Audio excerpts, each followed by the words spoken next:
मीच माझ्या हातानं ते कन्यादान हे सोहळा मीच केलेला आहे. आता मला काही बोलता येत नाही, माझा गळा दाटलेला आहे. रडू नको, डोळ्यात अश्रू आणू नको बाई.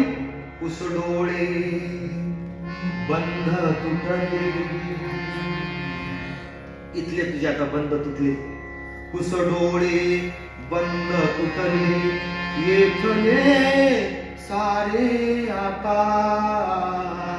पुस डोळे बंद तुटले, येथले सारे आता. राहू दे वैरान देही, राहू दे वैरान देही. यापुढे मज एकटा, मज एकटा, मज एकटा.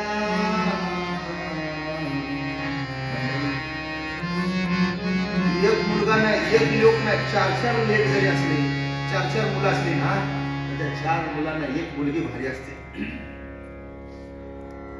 एक मुलगी बरं का. म्हणून मी हात जोडून सांगतो, जेव्हा आपली एखादी मुलगी आपली सुनबाई जेव्हा मोठीशी राहील ना, तर डॉक्टरला विचारू नका तिच्या पोटात काय, तिच्या उदरात काय, मुलगा आहे का मुलगी आहे. आणि जर पहिली मुलगी झाली ना तर नाराज होऊ नका. दुसरी मुलगी झाली तर नकाच नाराज होऊ. तिसरी मुलगी झाली तरी पण नकाच नाराज होऊ. एक वेळ थांबवा. मी काय सांगतोय, ती लक्ष्मी आहे, ती सरस्वती आहे, ती रुक्मिणी आहे, त्या पार्वती आई साहेब. असं पाहून त्या मुलीचा सांभाळ आपण किती करावा. अहो एक बघा, एक मुलगा घरात जर असेल ना, एकाच घराचं नाव रोशन करतो. म्हणजे एकाच करतोच असं पण नाहीये, पण मी करतो म्हणतो. म्हणजे तो करतोच असं आता तर गॅरंटी. पण तुम्ही आपलं पॉझिटिव्ह व्यासपीठावर बोलतोय, शुभ बोल रे ना रे, बोलताना तरी शुभ बोलू. एका घराचं पण एक मुलगी, आपल्या आईचं, आई वडिलांचं घर, आपल्या स्वतःच्या पतीचं घर आणि आपल्या मामाचं पण घर रोशन करते. माझी भाची आहे, आमच्या धमक्याच्या दिलेली आहे, कारण मामा तिला उभा राहतो ना या पाठीशी. आई वडिलांचं घर नावलौकिक काय सांगावं. अशी आमच्या धमक्याची मुलगी काय जाऊन सासरी नांदते. वडिलांची कॉलर टाईट होते अशी, आणि ज्या पतीच्या घरी नांदते सून असावी तर अमक्या तमक्याची. सासू सासऱ्यांना किती मोठेपणा वाटतो. मी काय सांगतोय, पण तो वडील मात्र एकटा दिवस, एकटा क्षण दिवस महिना कसा काढतो ते त्याचा तो अनुभवतो. आणि म्हणून तो म्हणतो, राहू दे वैरान देही, यापुढे मज एकटा, यापुढे मज एकटा. ओ सदा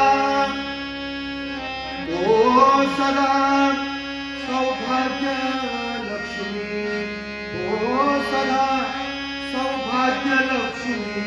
पुण्य माझे हे तुला, पुण्य माझे हे तुला. बाळाचा मजरोद काटला बाळाचा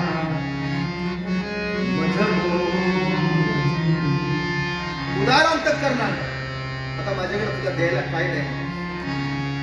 जे काय होतं ना ते या तुझ्या लग्नामध्ये मी सगळं लावलं ग.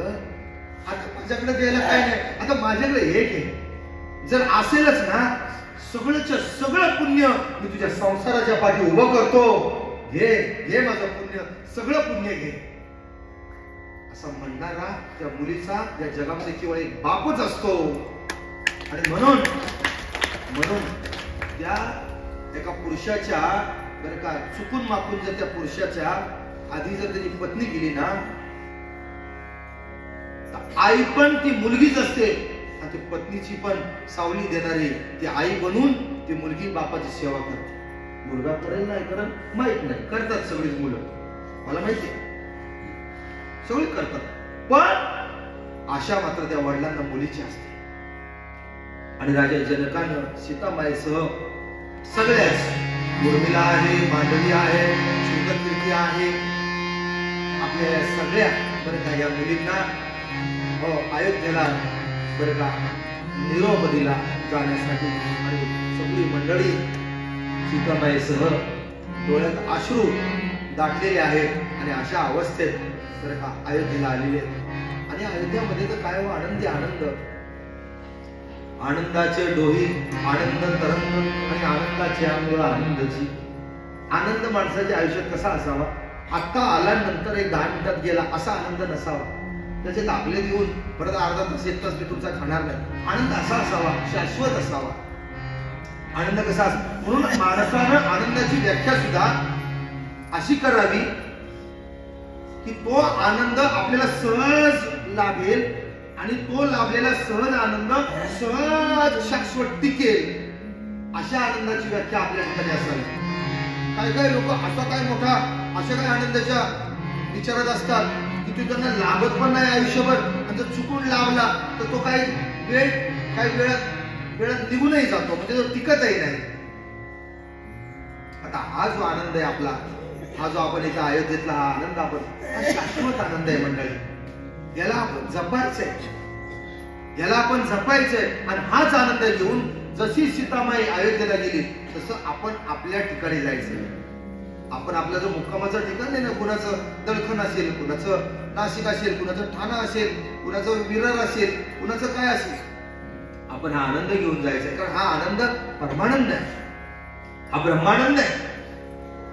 संस्कारातला आनंद वेगळा आणि परमार्थातला आनंद वेगळा असतो. किंबहुना आपला जन्मच त्याच्यासाठी आहे. स्वानंदाचा उपभोग घेण्यासाठी निसर्ग देवतेने जी व्यवस्था केली त्या व्यवस्थेला जीवन असे म्हणतात.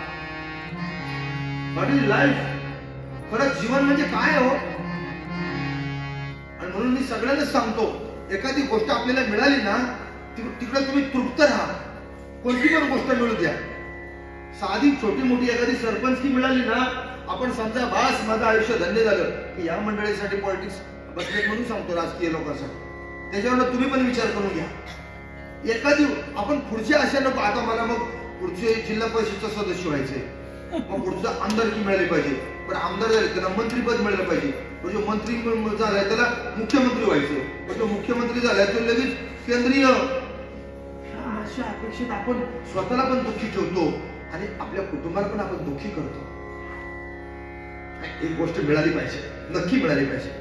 एक गोष्ट, ती गोष्ट मिळाली ना, त्याच्या पुढचा सगळा बोनस मिळालं तरी ठीक आहे, नाही मिळालं तरी तिथंच तुम्ही आनंदी व्हाल, तिथंच तुम्ही आनंदी राहाल. माणसाचं जीवन किती आहे? माणसाचं जीवन घटका गेली, पळे गेली, तास वाजे झनाना, तास वाजे झनाना, आयुष्याचा नाश होतो, राम नाम कारे बनाना. काय म्हणताय? घटका गेली, पळे गेली, तास वाजे झनाना. काल याच वेळेला तुम्ही सगळेजण विचार करू का काशीला जायचे, काशीला जायचे, काशीला जायचे. राहिली का काशी? आलो आपण इथं अयोध्येत. म्हणजे गेला वेळ निघून, गेला काळ निघून. काळ आपल्या हातात नाही, काळ बलवंत आहे असं शास्त्र सांगतं. मी का सांगतोय? वर्तमानात जगायला पाहिजे आपण. काशीत जरी आता आपण नसलो तरी आता आपण जिथं आहोत ती काशीच आहे या भावात राहायला पाहिजे. नाही कळलं का तुम्हाला? कळलं ना? काल काशीत होतो आपण, आता समजा आज अयोध्येत आहे झालं, आज अयोध्येत आहे. आता उद्या आपण कुठे जाणार? अयोध्येतच राहणार आहे का? 4 दिवस लोक ठेवतील, 8 दिवस ठेवतील, काय म्हणून राहू शकतो? तर आपण परत जाणार खर्डीला. आपण जर परत आता खर्डीला गेल्यावर काय सांगायचं अयोध्या? अरे अयोध्याला खर्डीत सुद्धा तुम्हाला असं वाटलं पाहिजे मी अयोध्येतच आहे. पंढरपुरावर आला ना तुम्ही घरी, ते घर माझं पंढरपूरच आहे. नव्हे नव्हे की हे शरीरच ना, माझा देहच पंढरी आहे. कायाही पंढरी आत्मा पांडुरंग, कायाही पंढरी आत्मा पांडुरंग. माया ही पंढरी आत्मा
प्रभू रामरायाच्या अयोध्येला निघाले.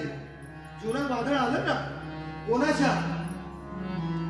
साक्षात प्रभू रामरायाच्या वादळ आलं. वादळ रूपानं बघा भगवान